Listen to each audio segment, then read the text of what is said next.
பொருளாதாரம் வெற்றியை ஏற்படுத்தி கொடுக்க போகுது.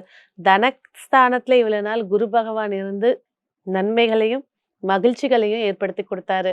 இப்ப இந்த குரு பகவான் முயற்சி ஸ்தானத்துல போகும்போது பல முயற்சிகள் வெற்றியையும், உங்களுடைய குடும்பத்துல இல்லாத ஒரு வெற்றிய வளர்ச்சிய இந்த வருஷம் இந்த ஆண்டு உங்களுக்கு வெற்றியை ஏற்படுத்தி தரப்போகுது.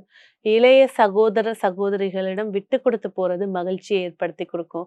இல்லற விஷயத்துல பாத்தீங்கன்னா கணவன் மனைவிக்குள்ள இருந்து வந்த மனஸ்தாபங்கள், பிரிந்து இருந்தவர்கள் ஒன்று கூடக்கூடிய வாய்ப்பையும், அதே போல வெளிநாட்டுல தான் வேலை இருந்துச்சு, வெளி மாநிலத்துல வேலை இருந்துச்சு, சொந்த ஊர்லயே இருந்துட்டா கொஞ்சம் நிம்மதியா இருக்கலாம் அப்படின்னு இருக்கிறவங்களுக்கு ஒரு வாய்ப்பையும் ஏற்படுத்தி கொடுக்க போகுது.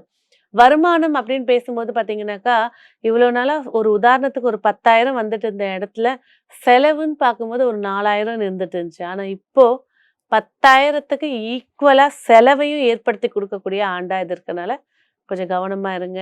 பட்ஜெட் போட்டு செலவு பண்ணுங்க. சிறப்புகள் ஏற்படுத்தி தரும். பிள்ளைகள் பிள்ளைகள் பார்த்தீங்கன்னா, ரொம்ப டிசிப்ளினா இருக்காங்க. நல்ல ஆரோக்கியத்தை ஏற்படுத்தி குடுக்க போது. படிப்புல அச்சீவ்மென்ட் ஆகக்கூடியவங்க அப்படின்றது ரோகிணி நட்சத்திரத்துல பிறந்த குழந்தைகளா இருப்பாங்க. ஆனா, ஆரோக்கிய விஷயத்துல கவனம் வேணும். சரி. அடுத்ததா பார்த்தீங்கன்னா, சொத்து.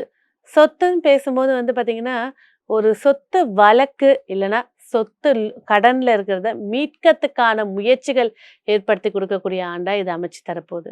ஸோ அதேபோல புத்திர பாக்கியத்த ஏற்படுத்தி குடுக்கக்கூடிய ஆண்டாவும் இது அமைச்சு தரப்போகுதுங்க.